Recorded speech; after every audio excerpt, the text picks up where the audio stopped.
Ok, muito bom dia a todos. Queria dizer que para mim é uma satisfação estar aqui tendo essa oportunidade de falar com vocês. Eu estou aposentado já há 4 anos, mas para quem passou 35 anos na sala de aula, a gente sente falta, né, do convívio dos alunos, dos pesquisadores. Então, para mim é uma enorme satisfação. E o Antônio me pediu para eu falar sobre esses dois tópicos, a maré meteorológica e os meteotsunamis. E então eu preparei aqui na verdade é uma apresentação dupla, não é? E então eu vou iniciar pela maré meteorológica.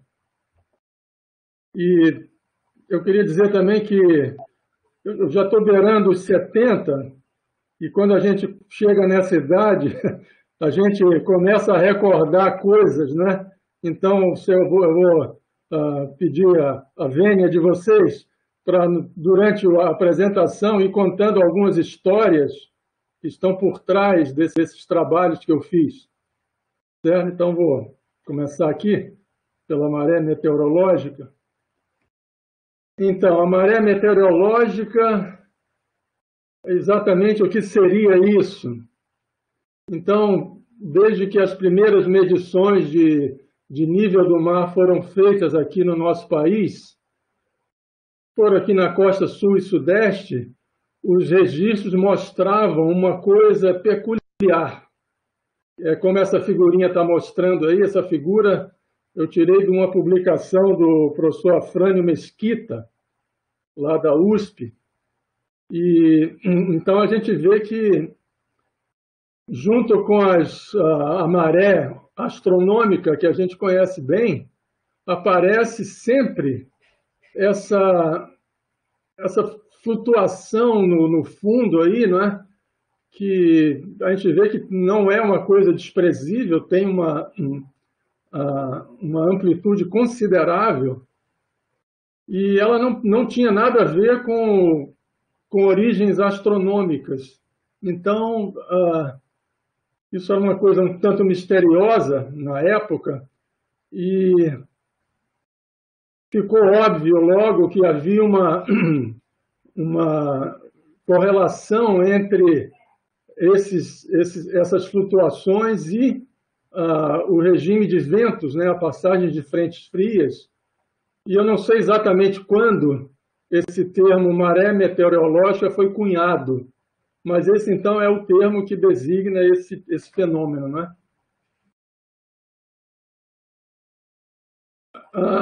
Bom, então, a gente aqui no Brasil se acostumou a pensar a maré conforme eu estou indicando aí. Aqui, então, a gente imagina que aqui no Brasil nós temos dois tipos de marés. Uma maré de origem astronômica e outra não astronômica, ou seja, meteorológica. A maré astronômica aqui no Brasil e no resto do mundo é bem conhecida. Eu peguei essa figura aí de uma publicação do professor Albano, lá da DHN, e essa figurinha aí mostra uma coletânea de dados de maré coletados pela DHN ao longo da costa do Brasil inteira. E a gente então percebe que no Brasil a maré astronômica ela começa bem pequena lá no extremo sul, e à medida que a gente vai para o norte ela vai aumentando.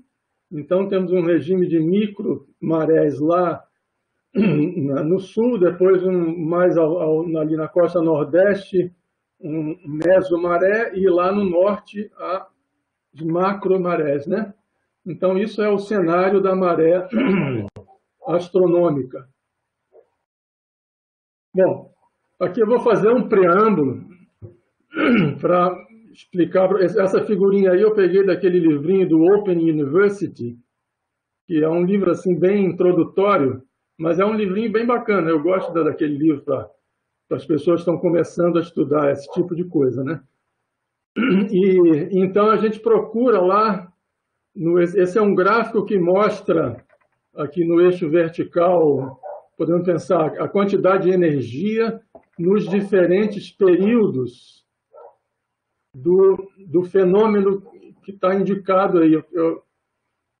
Está muito pequenininho aqui para mim, eu não estou conseguindo ver bem, mas, enfim, se a gente procurar aqui a palavra storm surge, ela aparece numa determinada faixa de períodos aqui. A gente pode interpretar isso como uma certa escala de tempos, né? Então, o storm surge aqui está numa escala de tempo de algumas horas. Então, a gente poderia imaginar que a maré meteorológica seria, então, um storm surge.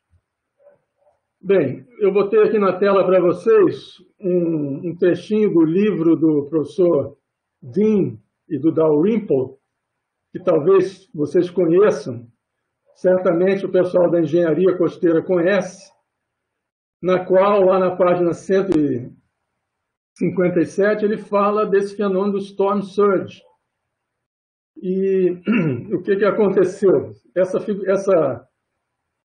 Essa figurinha aí, e essa teoriazinha que ele desenvolve lá no livro. Aliás, eu queria fazer um comentário que o professor Dean esteve aqui no Brasil, o Antônio deve lembrar bem, ele deu um mini curso sobre engordamento de praias lá na Univale. Eu acho que na época o Antônio ainda estava lá na Univale, eu tive a satisfação de acompanhar. Até pedi um autógrafo no livrinho que ele escreveu sobre o assunto de engordamento de praia, né? Então, o professor Dean é um cara muito legal, acho que já é falecido, né? Enfim. Bom, mas essa teoriazinha do storm surge, ela é uma coisa muito simples. Inclusive, eu apresentava essa teoria na disciplina que eu lecionava, numa das disciplinas que eu lecionava lá na FURG, no nosso curso de engenharia costeira, né? Então, eu adoro soluçõezinhas analíticas, e essa solução aí do Dalrymple e do Dean, ela era muito legalzinha, era bem simples, e ela permitia você calcular o storm surge, que seria essa sobreelevação na costa que ocorre por ação de um vento normal à costa. Então, o vento sopra na direção da costa, empurra a água nessa direção. Bom, a água não pode passar da costa, então ela tem que retornar, e ela retorna, então ela chega à costa por cima e retorna por baixo, né? E então o nível se sobreeleva, isso gera um gradiente de pressão no sentido da terra para o mar, que contrabalança a força de atrito do vento.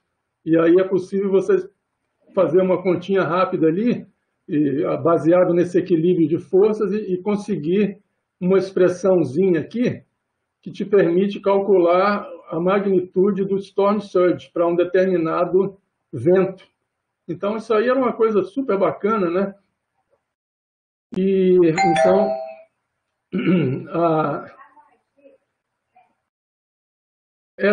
a primeira ideia seria, a maré meteorológica é um tipo de storm surge, então a gente pode usar isso aí para explicar aquelas flutuações que eu mostrei.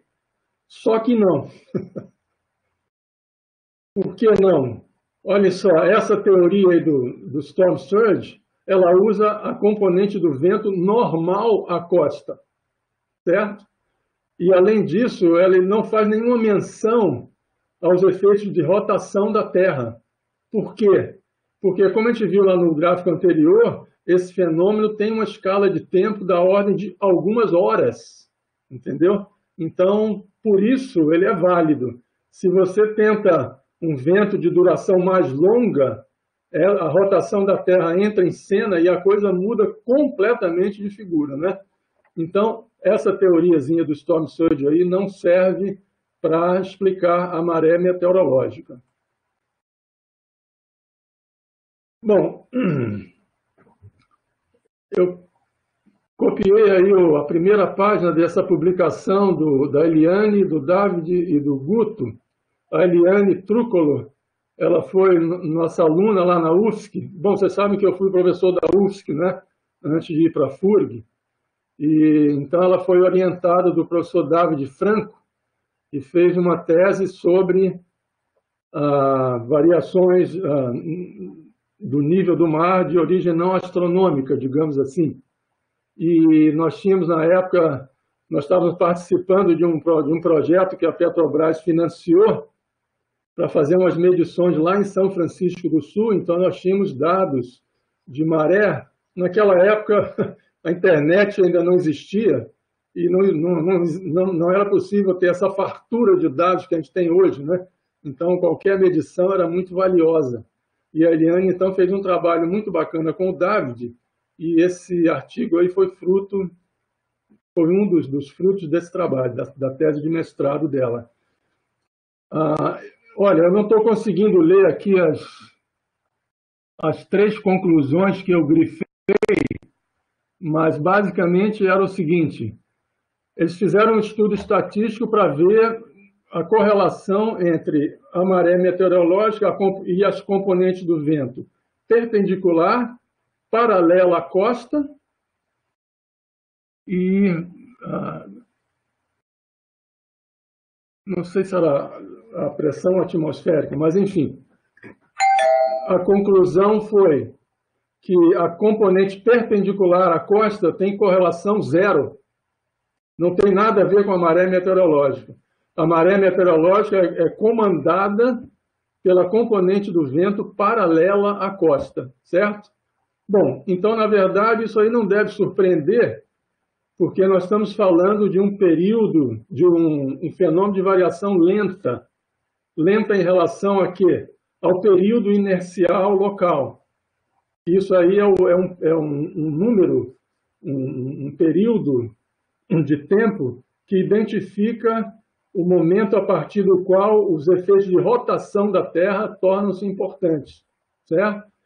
E como esse é um fenômeno com períodos bem maiores do que o período inercial, nós estamos tratando de um fenômeno subinercial, logo a dinâmica que se aplica aí é a dinâmica de Ekman.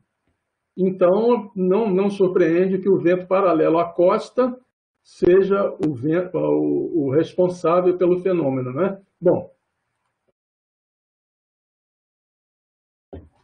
isso aí eu acho que já era uma coisa bem conhecida. Esse paper da Eliane e do David foi bom porque ele confirmou, não é, o que a gente já sabia, basicamente, não é, ou esperava.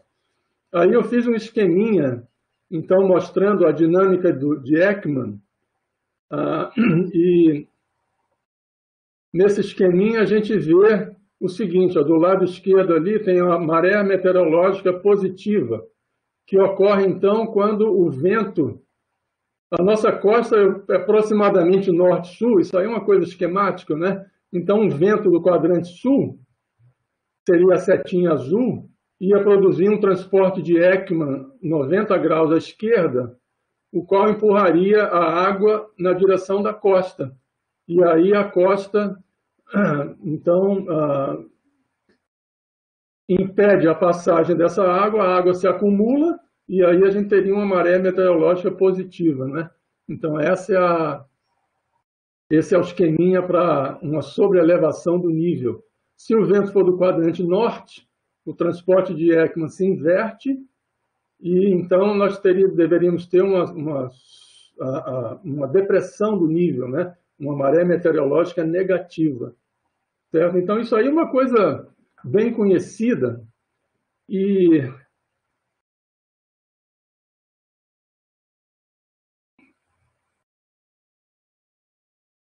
alguém pode imaginar que isso aí praticamente explica a maré meteorológica, né? Na verdade, esse raciocínio físico aí, ele é correto, mas ele é incompleto. Apenas isso não explica a maré meteorológica. Olhem só o que aconteceu aqui nesse dia de 2003. Nessa época, nós estávamos com aquele projeto do PIC, nós tínhamos um ondógrafo fundeado aqui ao largo da ilha, e nesse dia aí tinha passado um ciclone bem forte no local que eles gostam de passar, que seria ali na sul, região de Rio Grande, Uruguai, E aí eles têm esse trajeto, não é? Na figura seguinte a gente vai ver isso bem, mas o que eu quero dizer aqui nessa figura é o seguinte: em Santa Catarina não teve muito vento, não. O vento estava fraco, certo? Mas o nível do mar, a maré meteorológica que a gente observou aqui foi enorme. Estava bem grande. Eu lembro até que inundou o cais do porto de Itajaí. Certo? E a nossa boia, infelizmente, desgarrou. E saiu numa velocidade incrível para o norte. E a gente conseguiu rastrear a boia, porque ela tinha um GPS, então a gente ia acompanhando e aí a gente saía para resgatá-la. O professor Felipe Pimenta está aí nos acompanhando. Ele participou desse projeto, na época o Felipe era bolsista lá do meu laboratório, do Laimar, então eram fainas homéricas a recuperação desse aparelho, né? E a velocidade com que ele se deslocou para o norte foi uma coisa incrível. Eu acho que deu 1,65 metros por segundo, né? Então é muita coisa. E olha só, o vento local para nós aqui não teve muita coisa. Então, se a gente volta aqui nesse esqueminha, a gente vê que esse esqueminha ele tem um problema, que é o quê? Se não tiver vento, não pode ter maré meteorológica, né? A maré meteorológica, aparentemente, é comandada pelo vento local. E, nesse caso aqui, o vento local foi muito fraco, não daria para explicar por esse esquema, né? Já que lá a maré meteorológica foi enorme. Bom, essa figurinha aqui eu peguei desse paper, aqui, desses meteorologistas, eles fizeram uma estatística. Essa região aqui é uma região de grande ciclogênese no mundo. Tem uma outra aqui mais a sul, eles fizeram essa estatística aqui na figura, só para esse trecho, né? E aqui a gente vê a densidade de ciclones extratropicais, foi no período de 40 anos, se não me falha a memória. E aqui as trajetórias, certo? Então a gente vê que aquele ciclone lá de 2003 estava perfeitamente dentro do padrão, não é?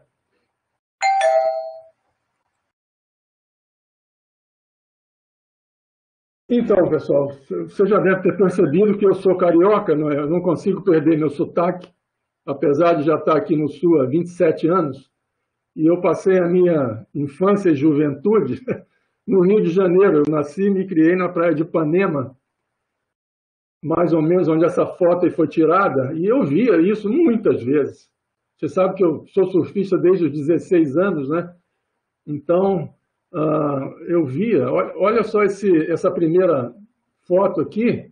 Repara a cor do céu, completamente azul. Isso lá no Rio não é incomum.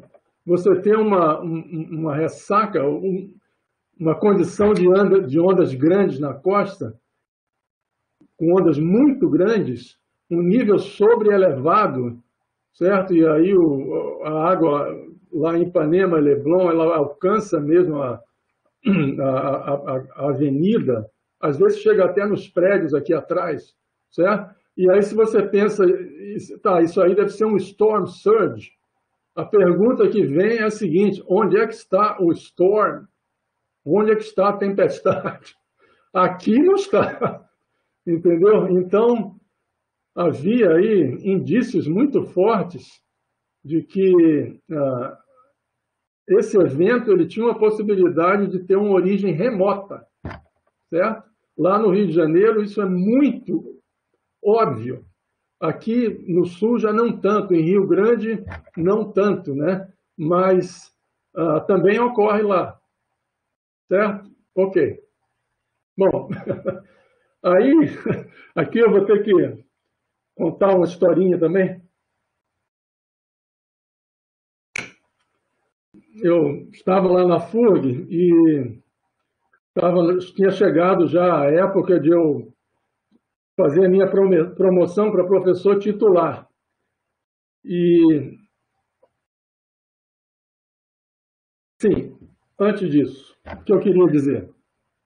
antes de falar dessa questão da tese. Eu estava lá organizando as notas de aula para o curso lá de hidrodinâmica marinha que eu dava lá na engenharia costeira, e aí eu pensei assim, pô, seria super legal se eu conseguisse uma formuleta bem simples, como aquela do DIN, para explicar a maré meteorológica. Então, fazer um modelinho simplificado com a física toda certa para mostrar aos alunos, né?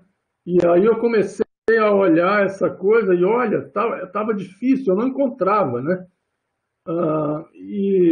Então, esse assunto, isso foi mais ou menos no ano de 2014. E esse assunto da maré meteorológica, então, começou a despertar a minha curiosidade. Eu sempre gastei meu tempo estudando ondas, né? E então veio essa ideia aqui da tese. O que aconteceu? Eu tinha lá que fazer a minha promoção para professor titular e na Universidade Federal você tem duas opções. Ou você faz um memorial, que seria um currículo vitae ilustrado, né? Ou então você faz uma tese.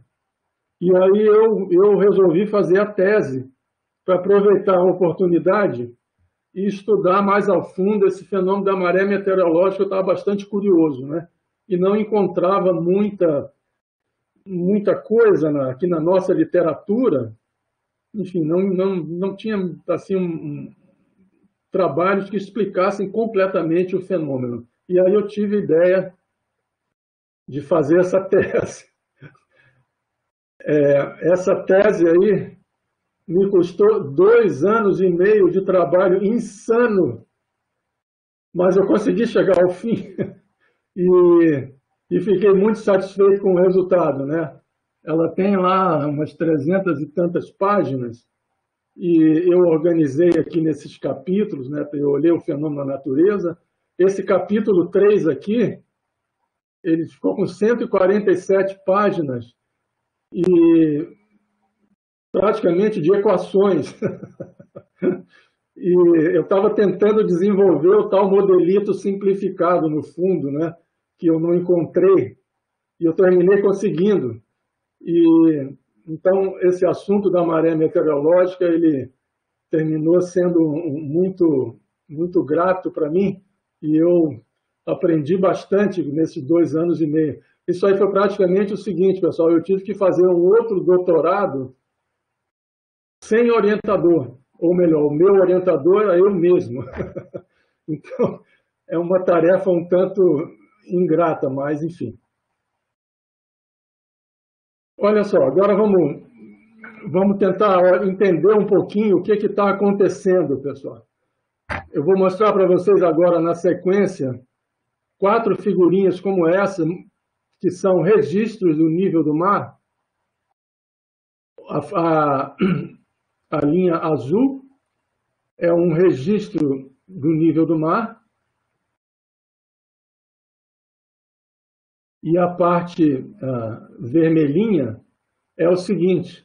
Bom, a maré astronômica a gente consegue calcular sem problema. E aí a gente pode fazer a seguinte coisa. Você pega o registro bruto e você subtrai a maré astronômica. Então, se sobrar alguma coisa, aí tem um resíduo, não é? E então foi isso que eu fiz nessas figurinhas. Essa linha azul aí, ela é... Espera aí, só um minutinho aqui, eu acho que eu peguei essa coisa de uma... ok. Essa linha azul é o registro bruto, na verdade. Esse aqui está errado. Eu não... Peço desculpas aí, mas passou despercebido. A linha azul é o registro bruto e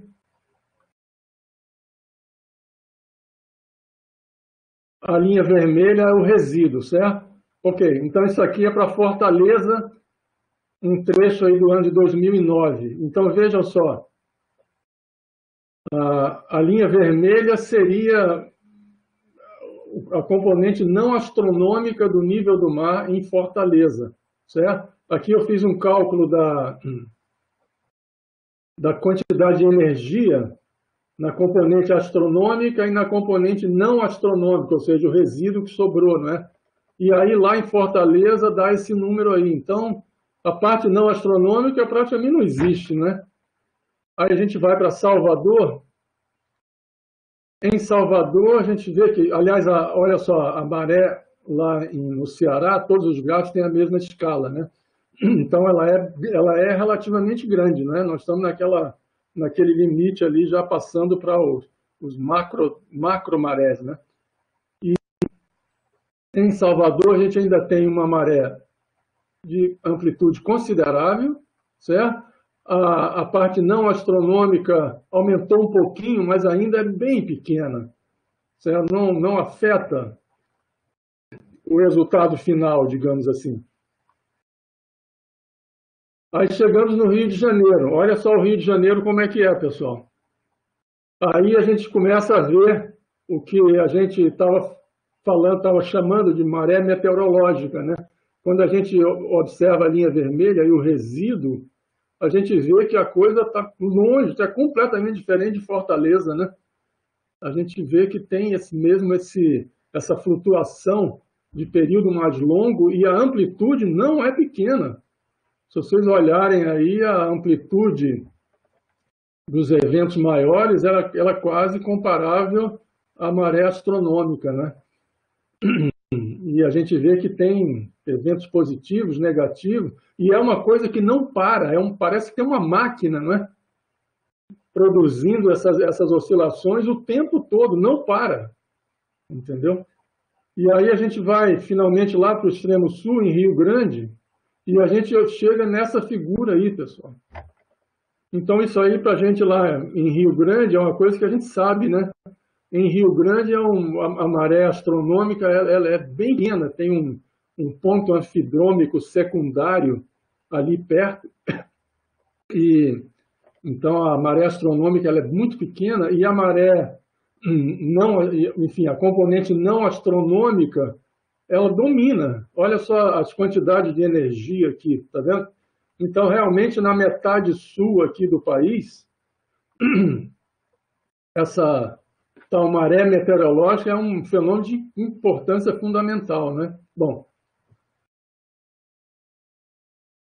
voltando agora à história da tese, eu a certa altura achei lá os dados do GLOSS, que é esse Global Level Observation System, algo assim, e ali tinha uma fartura de dados de nível do mar do mundo todo. E aí eu peguei aqueles dados e comecei a procurar dados aqui da costa, inicialmente a costa do Brasil.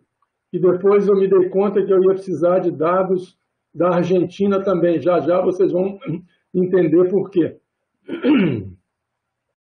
Bom, e aí então eu tinha esse conjunto de dados aqui, olha, de todos esses locais. E eu precisava de dados simultâneos e com duração de 1 ano. Certo? Então foi um trabalho bem grande fazer esse garimpo aí de dados para atender essas situações, né? Bom, então eu vou mostrar aqui para vocês alguns resultados do que eu encontrei, certo? Eu fiz aquela brincadeirinha ali de computar o nível não astronômico e a maré astronômica, né? Então, aqui indo desde lá do extremo sul, aqui estão as siglas, né, dos locais, olha. Lá na Patagônia, o Puerto Deseado, Puerto Madryn, Mar del Plata, Rio Grande, Imbituba, Cananéia, Rio de Janeiro, aqui Salvador e Fortaleza, certo? Então, aqui seria a energia na maré astronômica. Eu acredito que vocês saibam, mas a maré astronômica no sul do nosso continente, ali na plataforma continental da Patagônia, é enorme, é muito grande. E a gente está vendo isso aqui, ó. Em Mar del Plata já diminui, Rio Grande ela é mínima e vai aumentando em direção ao norte, conforme a gente tinha visto. E aqui está a componente não astronômica dos mesmos locais, tá vendo?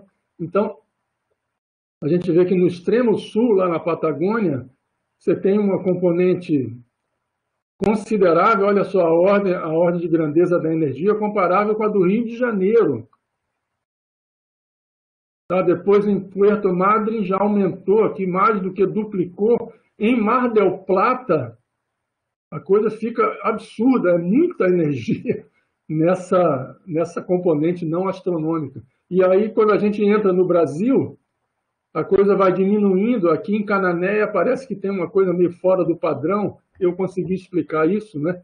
Mas, enfim, esse nível não astronômico vai diminuindo, certo? Bom, aí a pergunta que se coloca é o seguinte: o nível não astronômico é a maré meteorológica? E eu, então, procurei uma definição precisa na nossa literatura aqui do que seria a maré meteorológica, tá? Bom, não encontrei. E então eu tive que, digamos assim, inventar algumas coisas. E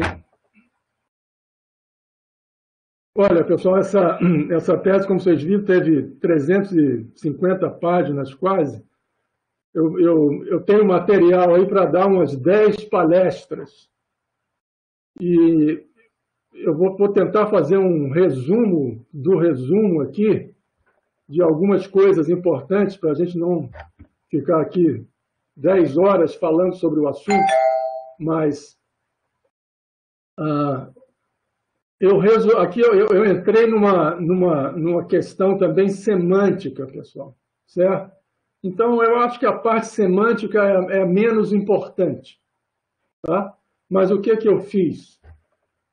Eu resolvi que eu deveria pegar aquele nível não astronômico e tentar separar fenômenos que tinham físicas diferentes, tá certo? Mano, faz favor aqui para mim. Traz um copo de água grande para encher.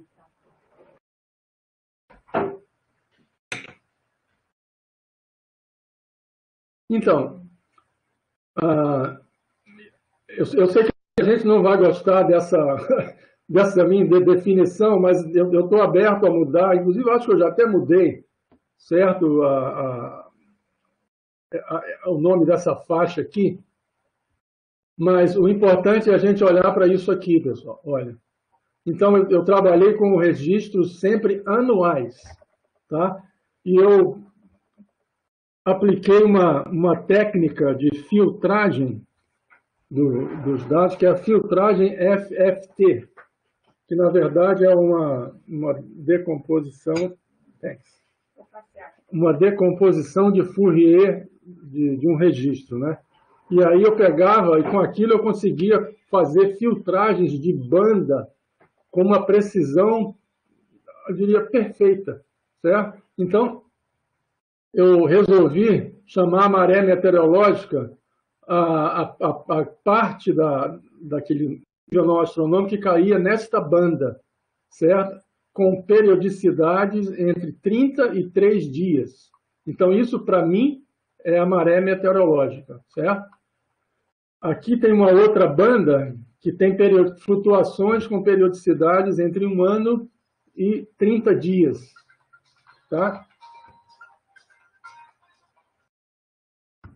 E aqui embaixo a gente tem uma outra banda na qual o Storm Surge entraria, que tem periodicidades entre 3 dias e 2 horas. 2 horas por quê? Porque os registros de maré que eu usei, e é o padrão, né, tinham um intervalo de amostragem de 1 hora, certo? Então, a maré meteorológica, para mim, passou a ter esta definição. Depois eu vou tentar explicar por que eu fiz isso. Aqui eu tenho uma figurinha sobre o Storm Surge, porque isso é uma coisa que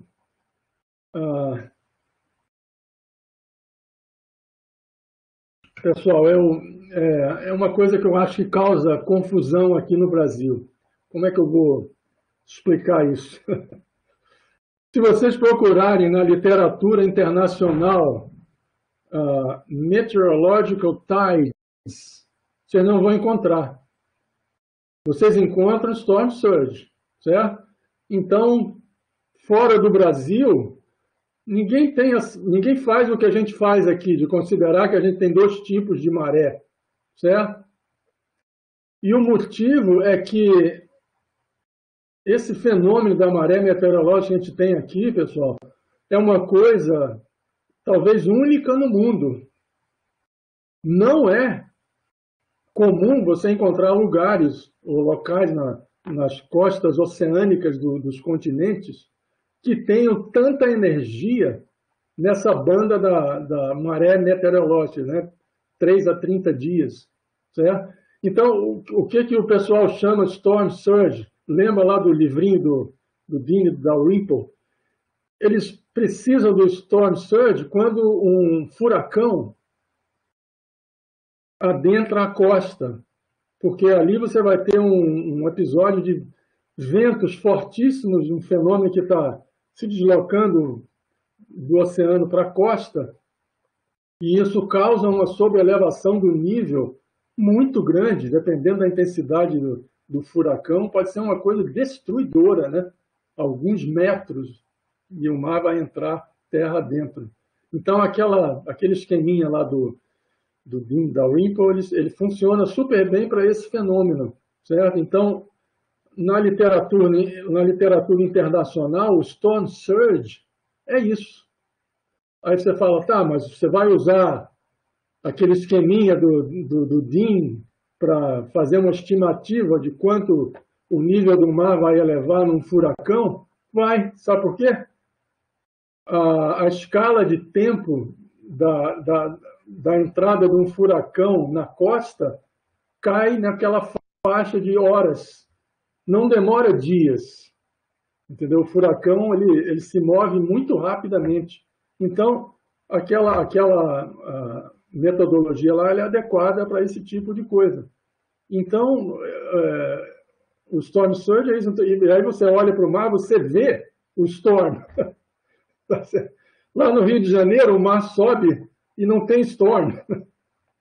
Então, essa ideia do Storm Surge aqui no Brasil, acho que a gente deve pensar um pouco sobre essa coisa de chamar a maré meteorológica de simplesmente Storm Surge. Como vocês viram aqui na minha tabelinha, o Storm Surge faz parte, mas está numa outra faixa de períodos, né, de frequência. Bom, aqui eu vou mostrar para vocês o que acontece quando eu aplico essa minha filtragem FFT. Então, aqui a gente tem um trecho de um registro, como aqueles primeiros que eu mostrei. Isso aqui é para Imbituba, certo? E tem um período de 4 meses. Então, é o mesmo esqueminha. A linha azul é o registro bruto e a linha vermelha é o nível não astronômico. É o resíduo, que não é igual à maré meteorológica, segundo a minha abordagem, certo? Então, agora eu vou pegar esse nível vermelho e vou decompor. Vou extrair a maré astronômica e decompor o vermelhinho nas 3 componentes ali que eu mostrei. Olha só o que dá.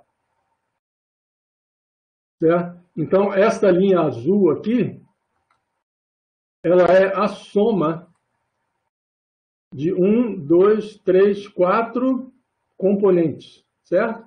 A primeira é a maré astronômica, está ela aqui. A segunda é o Storm Surge. A terceira é a maré meteorológica. E a quarta é o nível sazonal. Acho que foi assim que eu chamei, né? Então, pessoal, vocês veem que a gente tem algumas surpresas quando a gente olha para isso, porque a gente vê que a maré meteorológica realmente praticamente domina. Repara esse momento aqui, certo? Ó, esse momento aqui, ó, O que aconteceu com o nível bruto? É esse aqui. Olha lá, o nível bruto do mar, o nível sem nenhum tratamento, o nível como medido, ele foi lá em cima. Então aqui a gente tem um evento de elevação do nível do mar extremo, tá vendo? E o que aconteceu aqui então? O que aconteceu aqui foi, havia uma contribuição na faixa do Storm Surge, certo? Não muito significativa, mas havia um pico aqui enorme na maré meteorológica, tá vendo? Essa outra banda aqui também é uma coisa curiosa. Isso aqui seria aquela variação super lenta, né? Entre 30 dias e um ano. A gente vê que mesmo nessa escala de flutuação lenta, o nível do mar não é horizontal ou quase horizontal. Você tem flutuações aqui que não são pequenas, entendeu? Então, essa metodologia, eu acho que ela é bacana porque você separa coisas que respondem a físicas diferentes, tá certo? E a maré meteorológica, então, seria essa daqui, e como a gente viu, ela comanda, por exemplo, esses eventos extremos, né? Bom, essas figuras aí, essa figura eu tirei lá da tese, e aqui, então, o que eu fiz? Eu repeti aquela análise que eu tinha feito lá para os pontos, desde a Argentina até Fortaleza. Agora, então, dividindo o nível não astronômico naquelas 3 componentes, tá certo? O azulzinho é o... eu não consigo ler aqui, mas acho que eu me lembro. O azulzinho é a componente sazonal, aqui é Puerto Deseado. A verdinha é a componente maré meteorológica e a marronzinha é a componente Storm Surge, certo? Então, em Puerto Deseado, Puerto Madryn, Mar del Plata. Olha só o que aconteceu com a componente da maré meteorológica. Ela está lá em cima, muita coisa, certo? E aí a gente entra no Brasil e aí acontece isso aqui, ó, tá vendo? A maré meteorológica vai caindo aqui, com exceção de Cananéia, que tem alguma coisa em Cananéia que faz com que a maré meteorológica lá seja amplificada. Eu consegui explicar isso aqui. Certo? E a gente vê que a componente sazonal, olha, cara, não é pouca coisa, inclusive ela é maior do que a componente do Storm Surge em Rio Grande, em Imbituba, em Cananéia, tá vendo? Então a gente vê aquilo que o outro gráfico mostrou, que realmente a maré meteorológica tem uma participação super importante na composição do nível não astronômico, certo? Bom.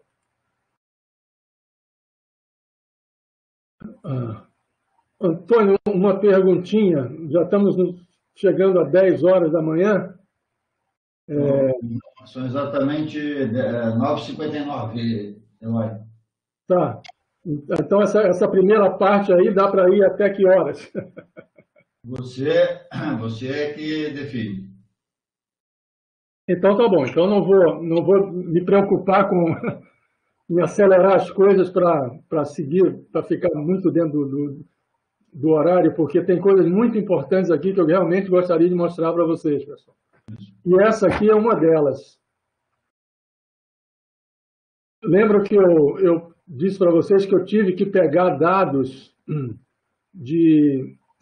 da Argentina. Eu inicialmente não tinha intenção de fazer isso. Eu queria acabar a minha tese titular dentro de um período de tempo razoável, digamos assim, 1 ano, né? Mas conforme eu fui me aprofundando no fenômeno, eu vi que o buraco era mais embaixo, pessoal. Tá certo? E isso aconteceu quando eu vou voltar aqui rapidinho, que eu quero mostrar uma coisa para vocês. Depois a gente retoma ali. Olha, de novo aqui, é o gráfico do Rio de Janeiro e o gráfico de Rio Grande. Esses dois registros são simultâneos, pessoal, certo? Eu não falei isso quando eu mostrei, mas agora estou falando. Então, reparem só, começando aqui para o Rio Grande. Olha aqui, vamos olhar a linha vermelha, certo? A linha vermelha é o nível não astronômico. Olha só, aqui teve uma subida importante, tá vendo? Em Rio Grande.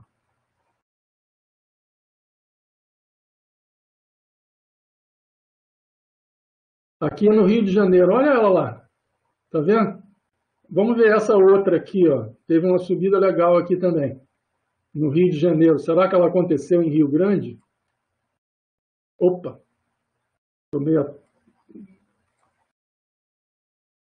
Aconteceu, olha, mas não foi tão grande, tá vendo? E quando eu comecei a pegar esses dados de diversos locais, olha essa estrutura aqui com um nível rebaixado ali, vários dias, né? No Rio de Janeiro também rebaixou, tá certo? E aí eu estava aparecendo ali que tinha uma mensagem. Parece que a maré, ao nível não astronômico no Rio de Janeiro, ele tinha uma correlação grande com o nível astronômico em Rio Grande.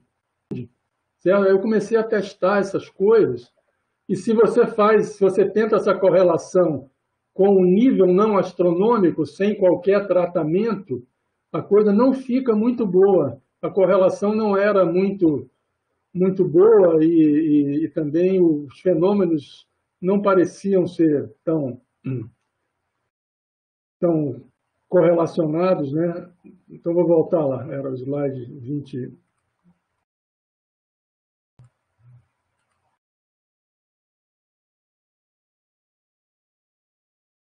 Tá? Mas aí eu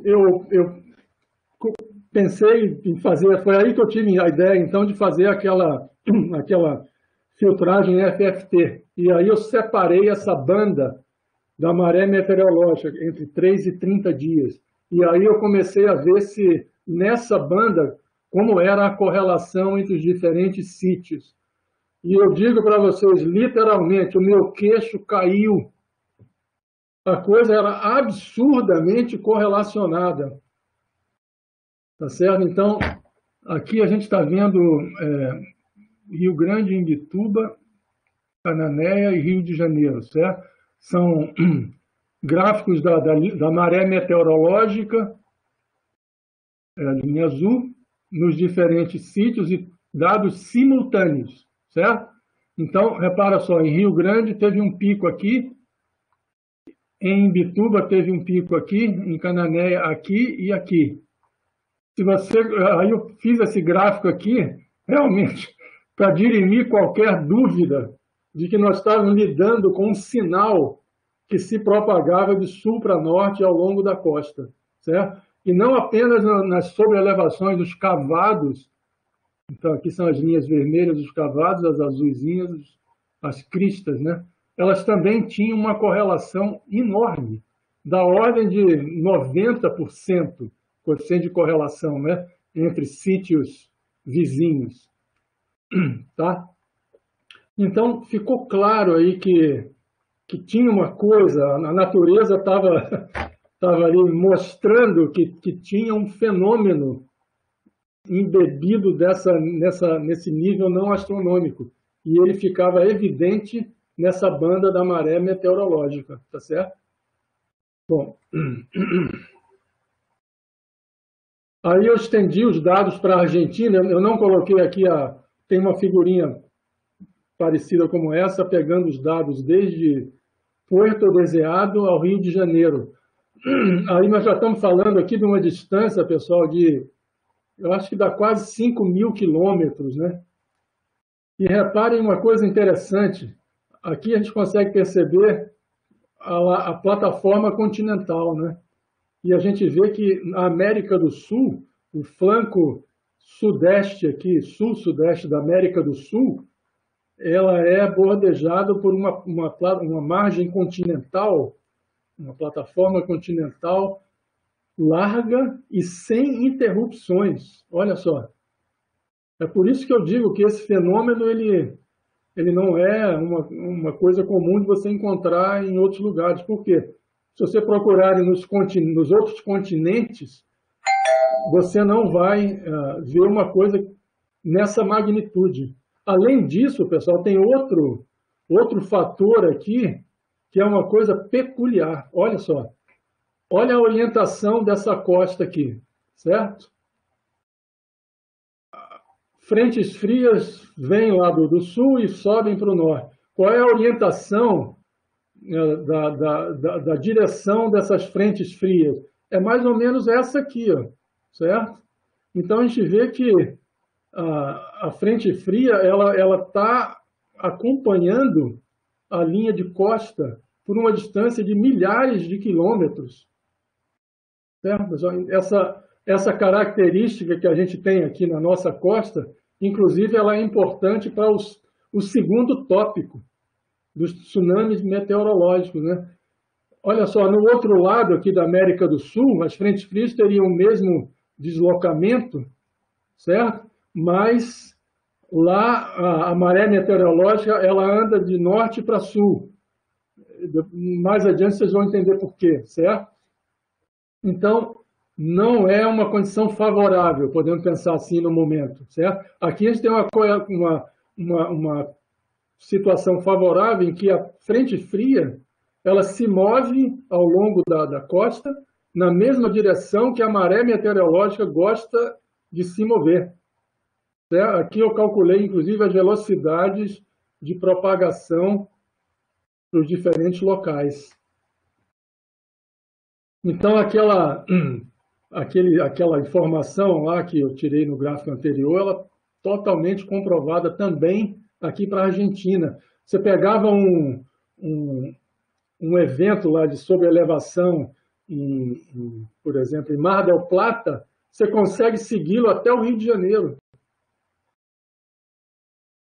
ainda com um nível de correlação considerável, né? Bom, de que nós estamos tratando aqui, pessoal? Continental Shelf Waves, ondas de plataforma continental.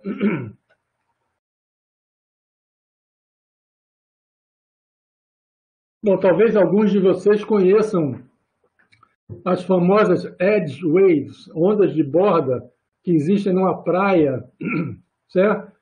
O professor Lauro Calhares certamente fala sobre isso lá para os alunos dele. E então uma edge wave, por exemplo, ela é uma onda que ela é possível de existir num corpo d'água que tem uma forma de cunha, certo? Como uma praia, né? E aí ela se move ao longo da praia, ela é maior na praia e vai decaindo para fora. Isso é uma edge wave, certo? Uma onda de plataforma continental é um tipo de onda semelhante que ocorre não numa praia, mas na plataforma continental, entendeu? Só que a dinâmica das duas é completamente diferente. Por quê? Porque a edge wave lá na praia, ela tem períodos da ordem de um minuto. Aqui nós temos um fenômeno que tem uma periodicidade na faixa de 3 a 30 dias, tá certo? Então, aqui é uma dinâmica de Ekman, correntes geostróficas, é uma outra física, certo? Mas a onda em si, ela é similar. Então, ela é grande na costa e vai decaindo em direção à borda da plataforma. No caso das edge waves, elas podem se propagar em qualquer direção. No caso das ondas de plataforma continental, não. No hemisfério sul, elas se movem sempre com a costa à esquerda. Sempre. Não há exceção. Certo? Então, é o que a gente estava vendo nos dados, né? Os eventos começavam lá no sul e iam se deslocando em direção ao norte. Bom. Aí, nós já estamos mais ou menos a 60% aqui do material, acho.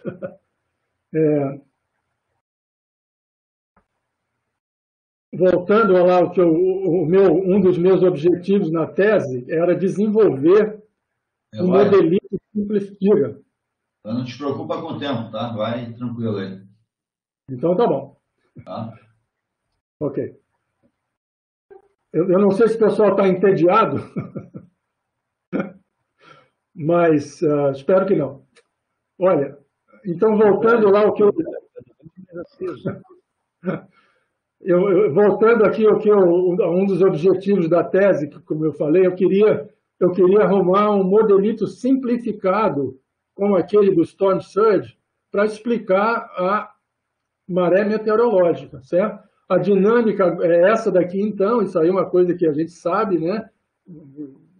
Tudo várias evidências de que essa esqueminha funcionava, certo? E aí, então, eu comecei a procurar soluções analíticas simplificadas para, por exemplo, um caso mais simples possível.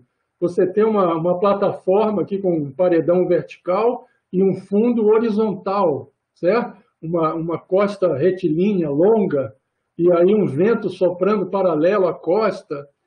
E então, existe uma solução. Então, aí você pode encontrar no livro do Gill e no livro do Xanadi, né? Então, eu falei, legal, então eu vou estudar essa solução e vou apresentar isso aqui para os alunos, certo?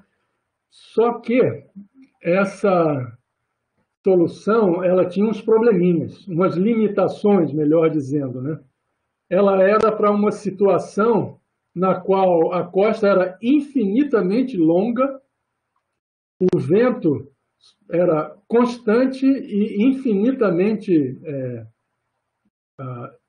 igual ao longo da costa toda, constante no tempo, né? E uniforme ao longo de toda essa costa, ou seja, onde que começa e onde que não tem FET. O FET, a pista, é infinita, certo? E isso simplifica muito o problema, porque torna o problema bidimensional. A dimensão y ao longo da costa aqui simplesmente não entra. Qualquer seção que você fizer aqui, você obtém exatamente o mesmo resultado, certo? Então o problema passa a ser um problema apenas de x e t, certo? Um problema bidimensional, e ele não tem atrito, enfim, tinha alguns probleminhas, né? Mas eu peguei e falei, comecei o meu capítulo lá de teoria por essa solução. E aí, pronto, cheguei aqui no resultado. Então, a solução é o quê? Você diga assim, me dê o vento que você quer, para o qual você quer calcular a maré meteorológica, certo? O vento é tanto. Aí você calcula a tensão do vento, tá? Você tem lá informações sobre a profundidade da plataforma continental, não tem sobre a largura, porque a largura não entra. Nessa solução, a largura da plataforma continental é infinitamente larga, certo? Bom, mas a solução, então, seria você conseguir calcular o deslocamento da superfície, a componente da velocidade paralela à costa e a componente perpendicular à costa. Aliás, a componente perpendicular à costa deve ser a tal que dá origem ao transporte de Ekman, não é? E isso realmente se confirma aí. Então, a gente tem aqui umas formulinhas. As fórmulas são bem simples, né? E então eu pensei assim, bom, então eu vou mostrar isso para os alunos e dizer que isso aqui representa ou dá uma ideia do que seria essa maré meteorológica. Só que essa solução infinitamente longa, ela dava uns resultados meio estranhos. Essa solução ela é invícida, ela não considera o atrito das correntes com o fundo, certo? Mas, então, se você liga o vento no instante zero, e aí, isso aqui eu fiz com dados que mais ou menos correspondiam à latitude de Rio Grande, com uma profundidade de plataforma média também correspondente ao que a gente tem lá em Rio Grande, certo? E aí eu mostro aqui, então, uma sequência de cortes de altura do nível, deslocamento do nível. A costa está aqui no zero, certo? Aqui a plataforma é infinitamente longa, então todas as linhas aqui se juntam e vão para zero lá fora, né? Então a maré meteorológica observada na costa é o que a gente vai ver ao longo desse eixo aqui, certo? E aí eu ligo o vento e vou então vendo o que acontece com o nível à medida que o vento vai operando lá sobre a plataforma continental. E a gente vê o quê? Bom, o nível vai subindo, olha aqui, ó. Em 6 horas, o nível já está em meio metro, em 12 horas já está em 1 metro, em 36 horas está em 1,5 metro, em 48 horas já está em mais de 2 metros, né? Bom, mesmo não tendo atrito, esses valores aí já estavam nitidamente exagerados, certo? Os dados não mostravam uma maré meteorológica com altura de 2 metros. Uma maré meteorológica grande teria 80 centímetros, talvez, 60, 80 centímetros, né? Mas isso, então, era decorrência, isso é o resultado desse modelito simplificado, né? Ele estava dando valores exageradamente altos para a maré meteorológica, lá em Rio Grande. Então, tem uma outra coisa importante que é preciso que a gente entenda. Naquele esqueminha lá do transporte de Ekman, que joga a água na direção da costa e o nível eleva, a água empilha e o nível eleva, certo? Existe uma corrente paralela à costa associada a essa elevação do nível, certo? Isso não é uma coisa opcional, ela é necessária. A natureza requer. Aliás, eu sempre dizia para os meus alunos lá na FUG, na UFSC também, que muitas vezes eles começavam a estudar essas coisas, pô, torciam o nariz com a matemática. Né? Eu dizia para eles, pessoal, a matemática é a língua que a natureza fala. Entendeu? Se você ouve alguém falando grego, você vai escutar aquilo, você não entende absolutamente nada. Mas a pessoa pode estar dizendo coisas maravilhosas, mas você não domina a língua e você não entende. A matemática é mais ou menos a mesma coisa, né? Você precisa estudar muito para entender a língua. E aí, a partir dali, você vê as mensagens que a matemática... Certo? Então, o que acontece quando o nível sobreeleva na costa? O que acontece quando o nível sobreeleva na costa? Então, ele fica alto na costa e ele vai diminuindo em direção ao largo, certo? Então, isso dá margem a um gradiente de pressão, que ocasiona uma força de pressão da costa para o largo, essa pretinha aqui, ó. E aí, como nós estamos lidando com fenômenos subinerciais, aqui o que funciona é a dinâmica dos fluidos em rotação. Então, aquele conceito do Ekman, a dinâmica de Ekman, é uma das bases da oceanografia física, certo? A outra base é isso aqui, correntes geostróficas, certo? Então, repara que coisa interessante, o que a rotação da Terra faz? A rotação se manifesta em termos da força de Coriolis, essa vermelhinha aqui. Repara só, a água elevou na costa, tem uma inclinação aqui, tem uma força de pressão, e aí uma pessoa incauta vai pensar, tá, essa força de pressão vai querer empurrar a água, e aí você deve ter uma corrente perpendicular à costa. Negativo. A corrente é paralela à costa. É isso que é uma corrente geostrófica, entendeu?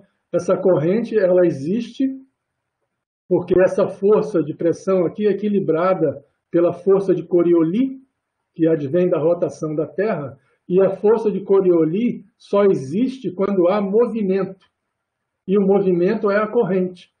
Então, a corrente geostrófica, ela surge quando você tem esse equilíbrio de forças aqui. Então, isso é uma coisa que o pessoal que estuda oceanografia física vê nas primeiras aulas, né? Aliás, nosso amigo Renato e Reinaldo estão aí nos assistindo também. Na atmosfera é a mesma coisa, pessoal. Eu não sei se vocês se dão conta da similaridade que existe entre a atmosfera e o oceano para muitos fenômenos. Inclusive, o livro do Gill que eu falei, está ele aqui, ó.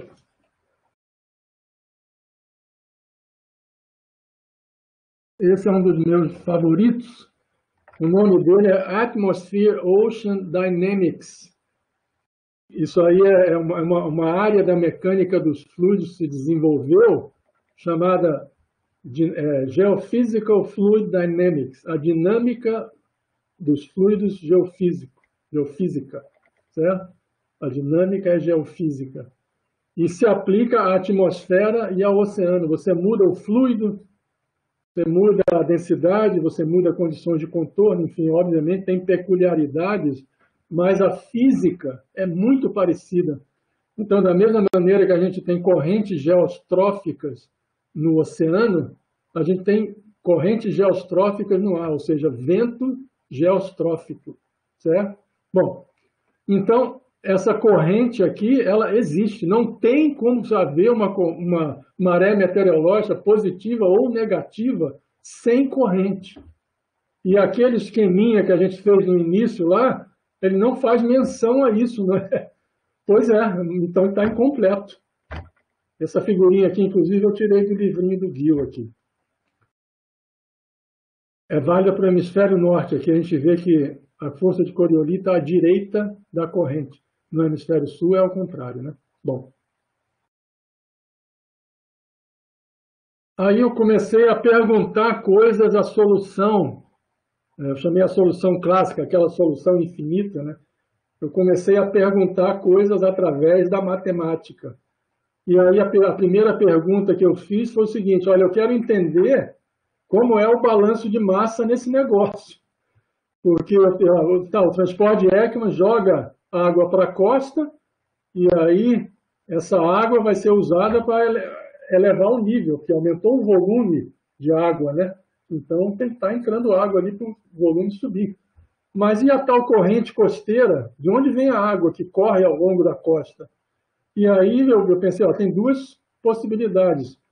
A água que o transporte de Ekman empurra para a costa, parte dela é usada para elevar o nível e outra parte vai correr ao longo da costa. Essa seria a possibilidade 1. A outra possibilidade seria assim: o transporte de Ekman é usado exclusivamente para elevar o nível. E a corrente que corre ao longo da costa não tem nada a ver com o transporte de Ekman. Aí eu perguntei as equações, me diga aí qual das duas é a correta. Aí eu calculei um balanço de massa e, para uma certa surpresa, o resultado correto era esse aqui. A água que corre ao longo da costa, ela entra por esse lado e sai por esse lado aqui. E o transporte de Ekman é usado exclusivamente para fazer o nível subir, né? Então tá, vamos ver o que tem aqui e aqui, mas não tem como, a solução não permite, porque, olha aqui, y menos infinito e y mais infinito, esse problema ele é bidimensional, entendeu? Então tinha uma aparente aí, inconsistência, né, que eu não estou entendendo, alguma coisa não está fechando, porque de onde diabo vem essa água, meu Deus? Então, eu vou aqui fazer agora um resumo. Lembra aquele capítulo da hidrodinâmica, tinha quase 150 páginas, né? Se vocês entrarem lá na tese, aliás, se alguém tiver perseverança e quiser aprender esse negócio mais a fundo, pode pegar lá o trabalho que eu fiz e começar a estudar, que eu garanto que vocês vão aprender um bocado, pessoal. Porque uma das coisas que eu quis fazer nessa tese, como eu era o meu orientador deixou. Eu quis fazer um trabalho que fosse útil para os alunos. Então, eu praticamente escrevi um texto para os alunos. eu queria explicar tudo, como se eu estivesse dando aulas, sabe? E então, por isso que eu vou passo a passo ali, analisando uma coisa, incluindo outro efeito, e no final das contas eu cheguei lá onde eu queria, né? Então, esse capítulo 3 aí é uma coisa que algum dia aí eu acredito que vai ser útil para quem tiver perseverança suficiente. Bom, então, as limitações da solução clássica era o seguinte, não tem o efeito do atrito no fundo, certo? Tá, esse é um problema. Mas tinha 3 outros problemas. A plataforma tinha uma largura infinita. As plataformas reais não têm largura infinita. Então, isso aí é um problema. O vento tinha uma pista de dimensões, na solução clássica, o vento tinha uma pista infinita. No mundo real, não. O vento começa e termina em algum lugar, né? E, além disso, o vento varia no tempo. Esse vento lá da solução clássica, ele era permanente, né? Então, eu consegui resolver todos os 4 problemas. Lá no final do capítulo 3, eu consegui um modelito simplificado que incluía os 4 efeitos, certo? Então, agora o que eu vou mostrar para vocês o atrito eu não vou incluir ainda, certo? Eu vou deixar isso aí para uma próxima palestra, mas eu vou mostrar para vocês como é que fica o resultado quando você faz uma solução. Aqui é de novo a plataforma degrau, certo? Ela tem um paredão, tem um platô de profundidade constante e aí no final tem um barranco vertical. Essa aqui é a geometria aqui. E a costa aqui está. E o vento agora tem pista finita. Ele começa num lugar e termina no outro, certo? E aí não tem vento nem aqui, nem aqui. Então, o vento agora é assim. Ele começa e termina. Aqui está a largura da pista, né? Então, eu vou mostrar para vocês como ficou a solução para esse caso, certo? Bom, alguém vai olhar para essa página aí e vai ficar com os cabelos arrepiados. Mas é aquilo que eu falei ainda há pouco. É a língua, meu amigo. Se você quer pesquisar e estudar oceanografia física mais a fundo, você tem que aprender a língua, tá? A matemática. E essa solução aí, na verdade, ela é simples. Ela usa aqui funções hiperbólicas, tá certo? Se vocês virem as soluções analíticas complicadas, aí sim, essas dão para arrepiar o cabelo, né? Você faz integração no plano complexo, isso é uma coisa cabeludíssima, difícil para cacete. Isso aqui não, isso aí é uma coisa com funções simples, né? Então aqui a gente tem a componente eta, deslocamento do nível, velocidade paralela à costa, e a velocidade perpendicular à costa aqui, ó, certo? É só botar os valores aí e fazer a conta. Só que aqui você tem a estrutura perpendicular à costa definida dessa maneira, mas para você saber a estrutura ao longo da costa e ao longo do tempo, aparece essa equaçãozinha aqui, que é uma equação de transporte. Isso aí é uma das equações diferenciais clássicas da matemática. Sempre que aparece uma equação desse tipo aqui, isso é uma equação de transporte. O que é que essa equação faz? Ela transporta coisas. Transporta coisas com essa velocidade aqui, c estrela, tá vendo? Tá? E aqui no caso você tem como calcular a velocidade c estrela. Tudo em função da largura da plataforma, da profundidade, tá? E aí, então, o problema, para você resolver completamente o problema, você tinha que arrumar uma maneira de resolver essa equação de transporte. Isso aí envolve umas transformações de coordenadas. E aí, neste momento aqui, você entra num certo problema, porque a matemática, às vezes, pode se tornar uma coisa um pouco árida.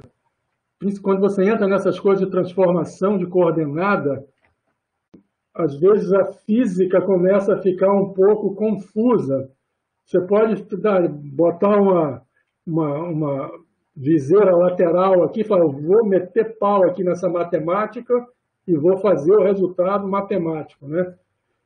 Eu, particularmente, gosto muito de matemática, mas eu gosto de matemática aplicada. E eu gosto de uma matemática que eu consiga entender a física que aquela equação está descrevendo. E aí, nessa altura aqui, eu precisava resolver essa coisa aqui dessa equação de transporte. E aí, pessoal, eu inventei um método gráfico de solução,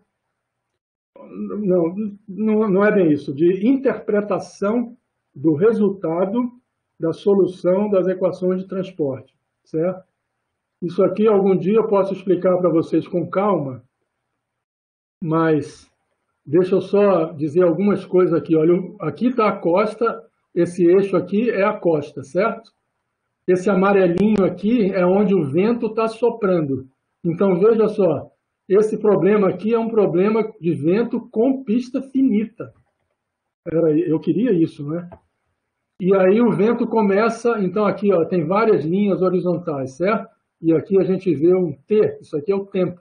Então, o que a gente está vendo aqui em cada linha dessa é como se fossem fotografias instantâneas do nível do mar na costa, tá certo? E aí o tempo vai passando, e aí olha só o que a solução está indicando. Então aqui começou, nível 0, ligou o vento.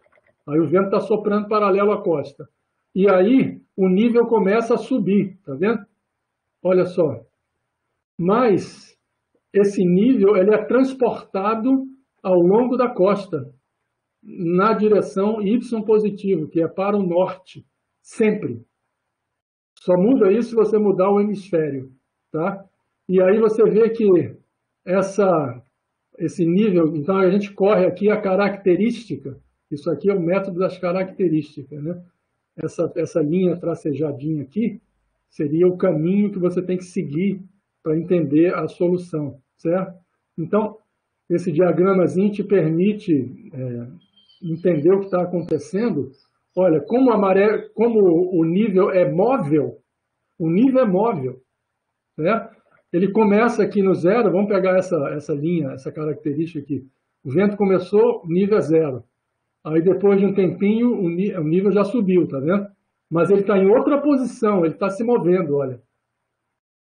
O tempo passou, ele chegou no meio do FET, ele já está da pista, já está com essa altura. E o tempo vai passando, ele vai se deslocando. E aí ele chega aqui, ó, lá, chegou no final da pista. Aqui ele está na máxima amplitude que ele consegue, certo? Mas ele vai continuar se movendo. Olha só, caramba, ele saiu da pista.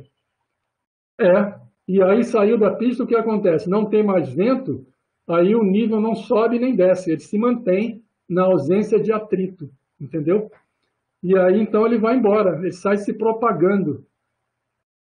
E aí você vê que a pista finita, ela está evidenciando que a solução desse problema aqui envolve coisas que se movem. Em outras palavras, a maré meteorológica não pode ser estática. Né? E aí a gente vê aqui aquela história que eu mostrei lá do ciclone passando no Rio Grande do Sul e a gente em Santa Catarina vendo, é isso aqui. Imagina que você esteja nessa posição aqui, ó, certo? Você está lá a uma distância grande de onde o vento está atuando, o que você vai ver? Ó, ligou o vento lá, você não está vendo nada, certo? O nível está no zero, eu estou no Y fixo aqui, ó, correndo ao longo do tempo. Então o nível é zero, o tempo está passando. O nível é zero, o nível é zero, o nível é zero ainda, aqui já não é mais zero. O que aconteceu? A onda, ou sinal, ou a perturbação começou a chegar aqui, ó, e aí o nível começa a elevar. Vai elevando, chega ao máximo aqui, tá vendo? Então isso é o efeito remoto. Então, as equações estavam dizendo, professor Eloy, é isso aqui, ó. O efeito remoto que você estava querendo ver, está ele aqui, ó. Então, lá no Rio de Janeiro, por que que lá a maré meteorológica sobe e não é pequena, é grande?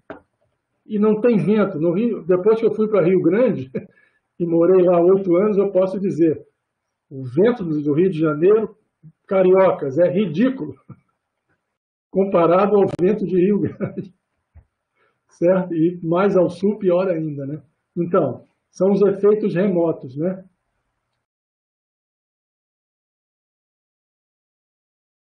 Eu vou pular essa aqui. Aí eu fiz de novo aquele balanço de massa que eu falei para vocês, agora com a solução da pista finita.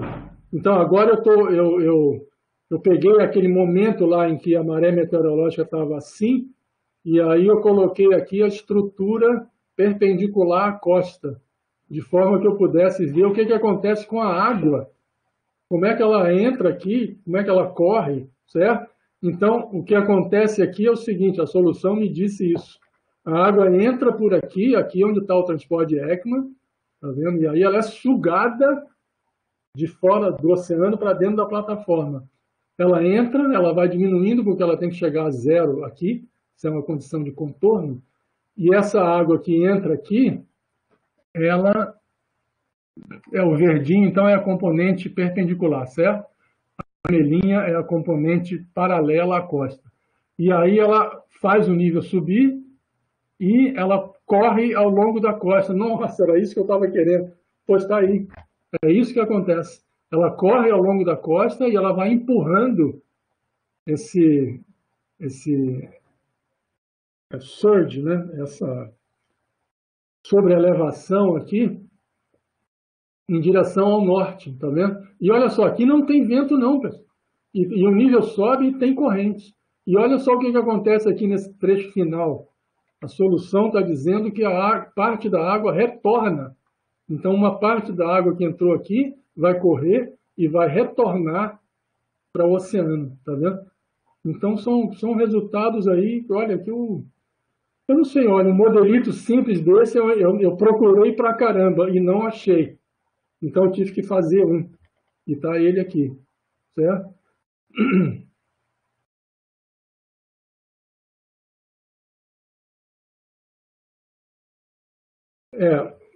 Olha, já estamos aqui quase 10h40. Antônio, eu tenho uma proposta a fazer. Pode propor aí, por favor. Então, a minha proposta é que, se não der tempo, eu vou continuar aqui, eu tenho mais algumas coisas bacanas para mostrar. Mas, se não der tempo, a gente pode marcar aí uma outra oportunidade e aí eu mostro a parte 2 lá do tsunami meteorológico. Pode ser? Pode ser, pode ser. Então, tá bom. A gente conversa depois sobre isso. Isso, tá certo. Para mim vai ser uma satisfação novamente. Tu queres fazer uma parada? Não, eu vou ver se eu consigo ir mais um pouquinho aqui. Tá bom. Tá, eu também eu incluí o atrito, como eu falei para vocês, e aí eu desenvolvi uns modelitos hidrodinâmicos simplificados, certo? Então tem aqui a descrição do que eles fazem, certo? São 4 tipos.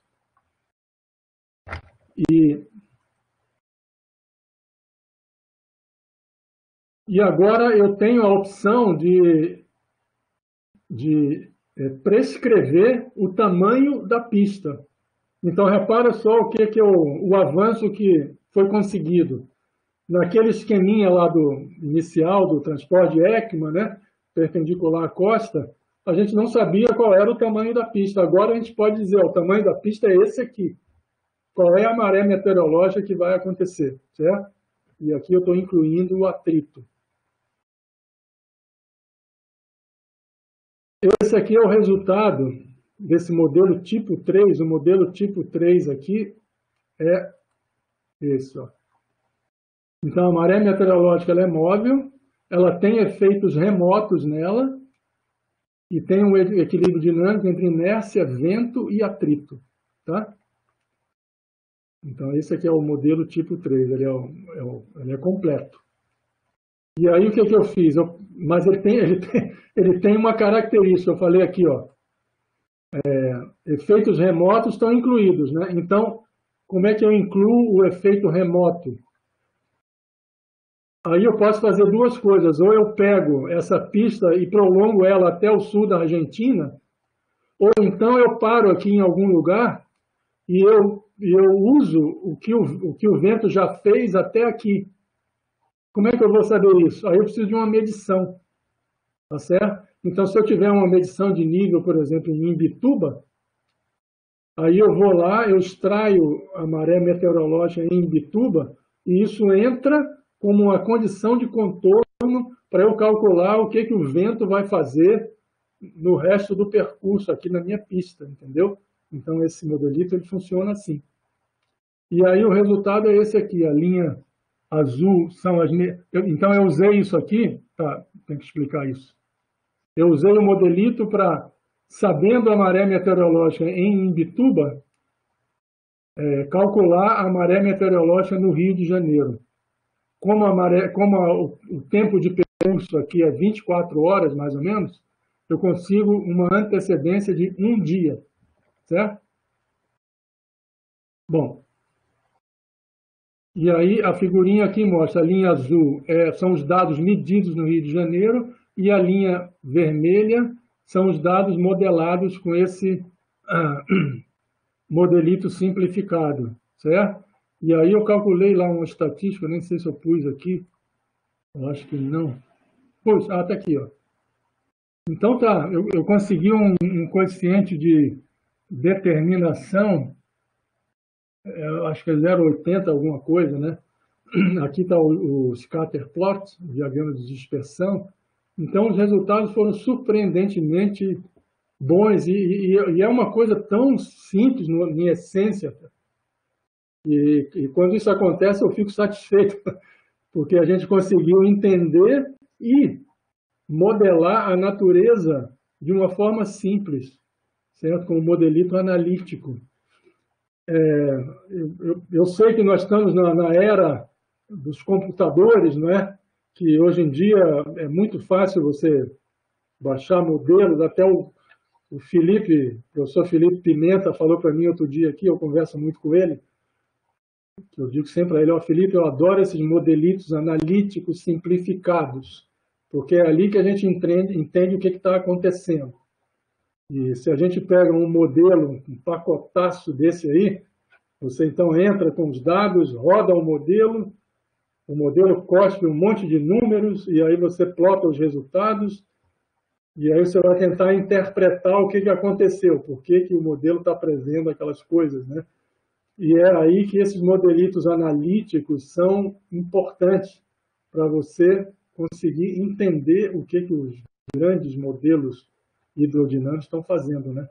E eu tenho esse enfoque há muito tempo e eu simplesmente não consigo parar de gostar desses modelinhos analíticos simplificados, certo? Não tem nada contra os modelos numéricos hidrodinâmicos, não me entendam mal, certo? Mas eu acho que isso aqui tem valor também. Tá? Bom. Mensagem final. O esqueminha físico para entender a maré meteorológica dinâmica de Ekman é essencialmente correto, mas é incompleto, pois não inclui o comprimento da pista, tá certo? Olha aqui, ó. Agora a gente pode incluir. A inclusão do comprimento da pista evidencia o fato que a maré meteorológica é móvel, propagando-se como uma onda sempre de sul para norte ao longo da costa. A maré meteorológica deve ser entendida como uma manifestação na costa da passagem de ondas de plataforma continental longas, cuja origem está no sul da Argentina. Tá certo? Veja, essa onda ela é originada lá e ela vai se propagando ao longo da costa, sofrendo os efeitos locais. Entendeu? Então, o vento local, o que ele faz é afetar a onda que está se propagando no trecho ali, entendeu? Então, não é que o vento local não é importante, mas a maneira correta de pensar isso aqui é essa que eu falei. Bom, para concluir, eu tinha pensado aqui em mostrar um estudo de caso, que isso aí, desse caso aqui aconteceu em agosto de 2017, que foi noticiado na mídia como o recuo do mar. Talvez alguém aqui se lembre disso, mas foi uma coisa assim realmente fantástica.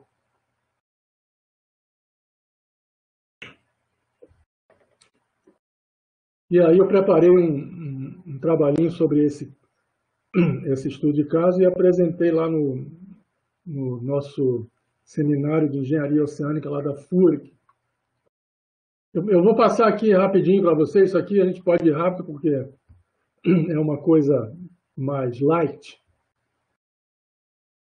Então, aqui a gente tem fotos de vários locais durante o evento. Isso aqui é Punta del Este, pessoal. Punta del Este tem uma maré astronômica pequena como o Rio Grande. O mar secou. Tá? Aqui é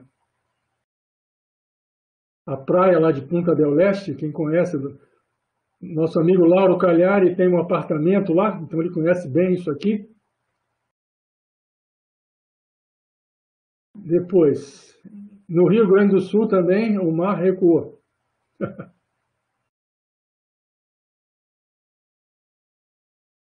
Lá em Santa Catarina, idem. São Paulo, Ilhabela, Caraguatatuba, Santos. Foi uma coisa realmente incrível. É porque normalmente a gente se preocupa muito com a maré meteorológica positiva, né? Que talvez sejam as que causam mais problemas na costa, então é justificável isso.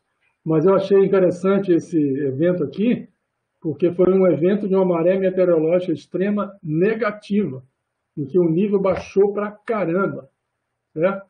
Bom, concomitantemente com o rebaixamento do nível, o mar subiu, entrou um swell de leste pesado, pessoal. Aí eu como surfista, estou sempre acompanhando aí, né? E o pessoal estava surfando essas ondas lá no Farol de Santa Marta, em Santa Catarina, durante o evento lá, foi no dia 11 de agosto, né?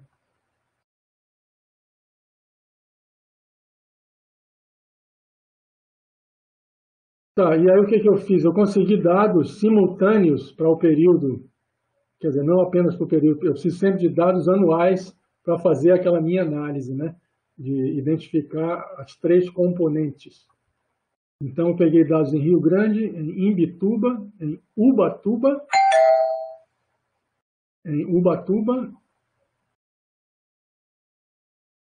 peraí, onde é que está Ubatuba? Rio de Janeiro e Arraial do Cabo. Ubatuba está aqui, né? Rio de Janeiro e Arraial do Cabo. Rio Grande, Imbituba, Ubatuba, Arraial do Cabo. Tá. Aqui tem o dado, a maré medida em Rio Grande, para um período de um ano, começando aqui em, eu acho que era agosto do ano anterior, 2016, né? Então aqui a gente tem Rio Grande e aqui está o evento, olha só, o nível foi lá embaixo.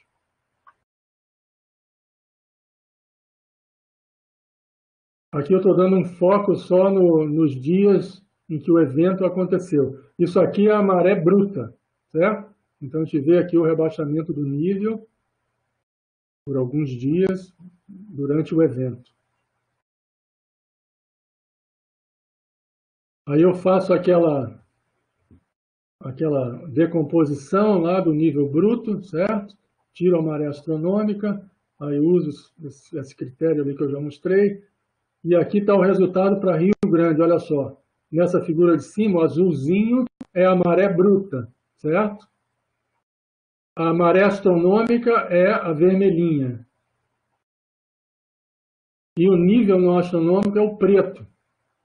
Vejam só que a maré astronômica aqui, parece até que você não fez nada, né?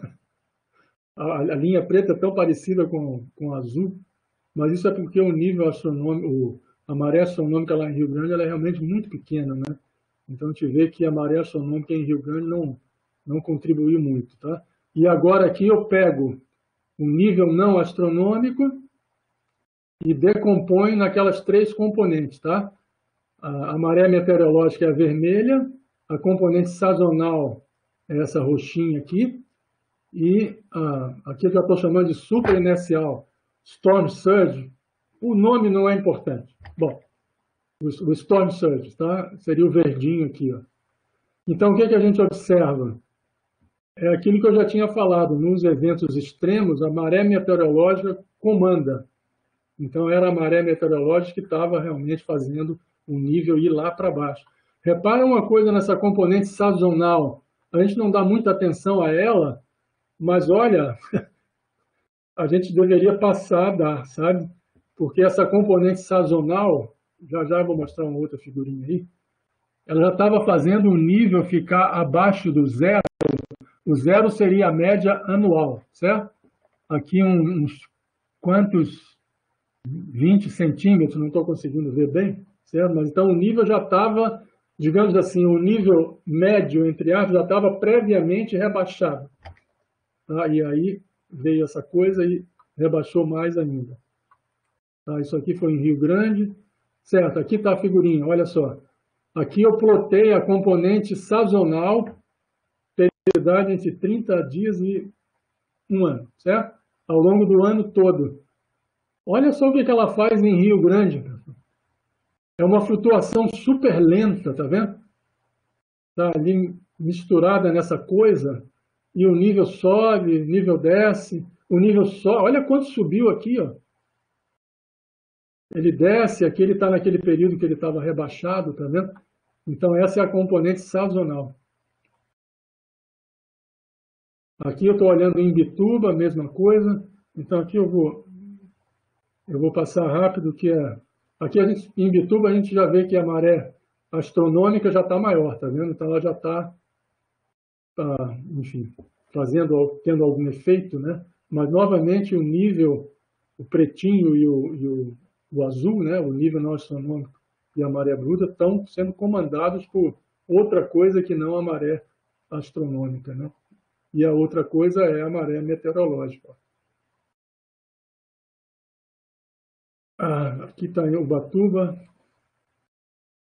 Aqui mesma coisa, a maré astronômica já está maior, é assim que acontece. Em Arraial do Cabo eu não consegui acho que foi o Rogério que me mandou esses dados, mas a gente não conseguiu um ano inteiro, então não pude fazer a decomposição. A segunda parte aqui eu não consegui fazer, mas aqui dá para ver também o rebaixamento em Arraial, tá? Agora, o que aconteceu? Olha só, tem uma outra coisa que eu descobri na minha tese, eu não mostrei para vocês, mas é o seguinte, devido às características da nossa plataforma continental, de ela ter um talude continental bem íngreme, certo? O efeito do que acontece no oceano profundo, no nível do mar, na costa, é pequeno. Então, a maré meteorológica ela é causada por ventos que atuam sobre a plataforma continental. Então, quando o ciclone está passando, o ciclone extratropical está passando, por exemplo, está passando aqui pela costa do Uruguai, do Rio Grande, ele cruza a plataforma. E aí você vai ter aqui uma pista de algumas centenas de quilômetros que você vai ter um vento do quadrante sul, tá vendo? E depois que ele sai da plataforma continental, lembra daqueles gráficos lá dos rastros dos ciclones? Eles cruzam a plataforma e vão embora. Quando eles saem da plataforma e entram no oceano, a geração da maré meteorológica cessa. É isso que meus resultados mostraram. Tá? Então, vamos olhar aqui o cenário meteorológico, começando no dia 9 de agosto. Tá? Aqui estamos olhando a costa da Argentina, a costa do Brasil está aqui, certo? E aqui a gente está vendo os ventos. Aqui a pressão atmosférica e aqui os ventos. Olha, tinha um baita de um centro de alta pressão. Esse centro de alta pressão parecia um ciclone extratropical, só que com a pressão alta. É uma coisa que não é muito comum, não. Aqui é um anticiclone, né? Os anticiclones, normalmente, eles têm diâmetros maiores do que os ciclones, né? Mas nesse caso aqui, a coisa estava tão concentrada que, se você olhar aqui, você fala, isso aí é um ciclone, mas não era. Era um anticiclone. E aí os ventos estão girando assim, ó, né? É o que a gente vê aqui nas setinhas. Aí eu marquei a pista do vento sobre a plataforma continental, é o vermelhinho, e a pista do vento no oceano.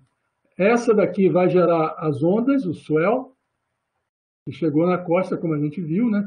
E essa daqui vai gerar aquela onda de plataforma continental, ou a maré meteorológica, como vocês queiram chamar, né? Então, ela começou no dia 9, lá na Argentina, olha só. Aqui tinha ventos fortes de nordeste, ou seja, o mecanismo de Ekman empurra a água para fora da plataforma, o nível rebaixa. Continuou aqui, isso aqui vocês vão ver, vai se mover para o norte. E aqui a pista de vento lá fora continua. Olha só, bem de leste, tá vendo? Olha só esse garoto aqui. Pô, cara, esse evento realmente foi uma coisa incomum, né? E olha só a pista de vento agora sobre a plataforma continental, novamente vento de nordeste, né? Vou passando aqui rápido agora. Aqui está o dia correspondente. Olha só.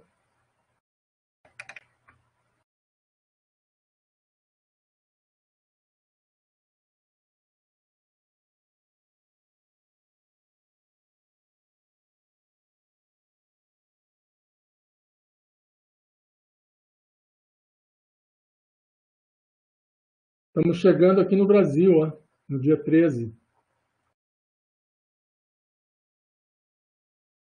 Chegando lá em Arraial do Cabo.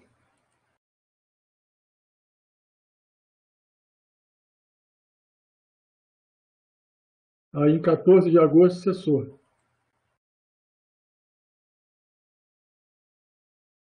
Ah, tá, isso aqui é 15, já não tem mais nada, né? E aqui eu coloquei a componente da maré meteorológica em Rio Grande, em Imbituba, azulzinha, e em Ubatuba, certo? Não pude pôr Arraial porque não consegui fazer a decomposição lá, não tinha dados anuais. E aqui a gente vê perfeitamente, pessoal, aquela história da propagação de sul para norte da maré meteorológica, tá vendo? Então, tudo de acordo com... Só que aqui é uma maré meteorológica negativa, né? Aí eu fiz ainda um testezinho aqui para ver se o modelito, aquele simplificado, poderia funcionar. Aqui eu usei o tipo 4. Eu não vou perder tempo explicando, não. Mas é parecido com aquele tipo 3. E aqui está o modelinho, é o vermelho, e as observações estão em azul. Aí eu fiz para o ano todo e peguei lá o pedacinho lá no final. E aí deu um coeficiente de determinação de 0,93. Isso aqui foi usando os dados eu acho que era Imbituba. Previsão da maré meteorológica em Ubatuba, a partir dos dados em Imbituba. É isso.